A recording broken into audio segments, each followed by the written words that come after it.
Hello everyone, magandang oras sa ating lahat. Welcome to my videos. Maraming salamat sa panonood at lalo na sa mga nag-subscribe. Thank you guys. At kung bago ka pa lang dito sa aking videos, huwag kalimutan mag-like, comment, share, and subscribe para updated ka sa aking mga bagong upload na mga videos na mayroong mga ganda kasaysayan at halaga tungkol sa ating mga barya. Ito yung ating coins ngayon guys, ang 5 cent na Jefferson Nickel coins ng Amerika. Mayroong taon na 1988. I-share ko sa inyo guys ang napakagandang impormasyon dito guys dahil meron itong record sa ating auction na sobrang taas. The 1988 Jefferson Nickel is part of the long standing series introduced in 1938 to honor Thomas Jefferson, the third president of the United States, designed by Felix Slug. The coin features Jefferson portrait on the obverse and his Monticello residence on the reverse. Mintage and specification from Philadelphia Mint or FIM Mint part, 769,814,780 coins were produced.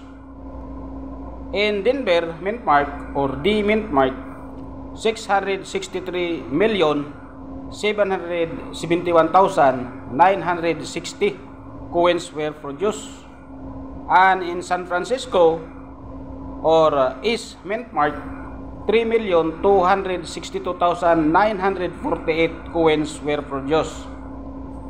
Each coin with 5 grams has a diameter of 21.21 mm and is composed of 75% copper and 25% of nickel.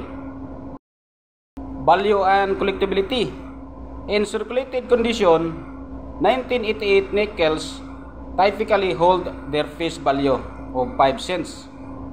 However, uncirculated coins with high grades can be more valuable.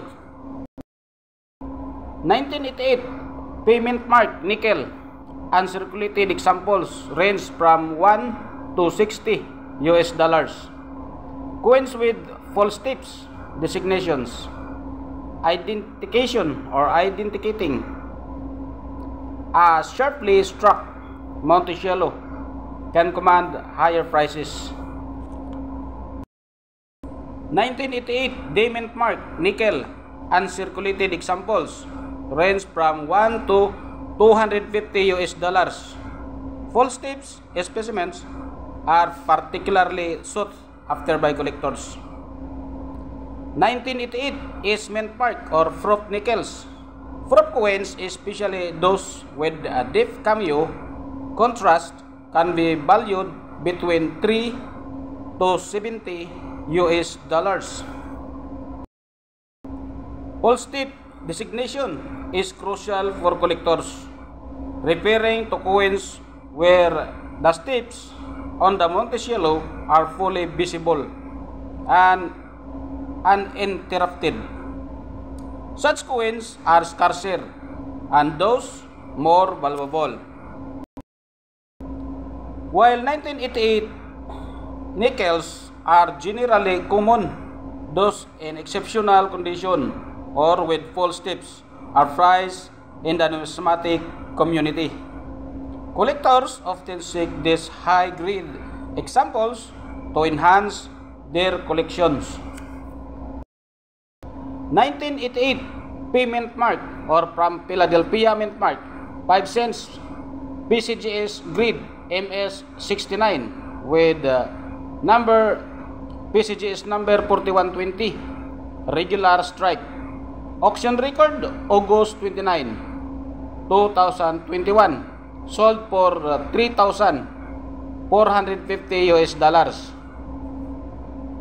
At ang ating MS65 guys ay may halagang 15,000 US dollars.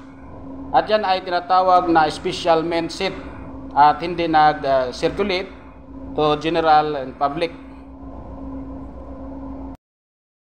So yun guys, ang umabot ng 15,000 US dollars ay ang special mint set or Froth coins. Yan guys ang nakuha nating impormasyon tungkol sa baryang ito guys ng Amerika.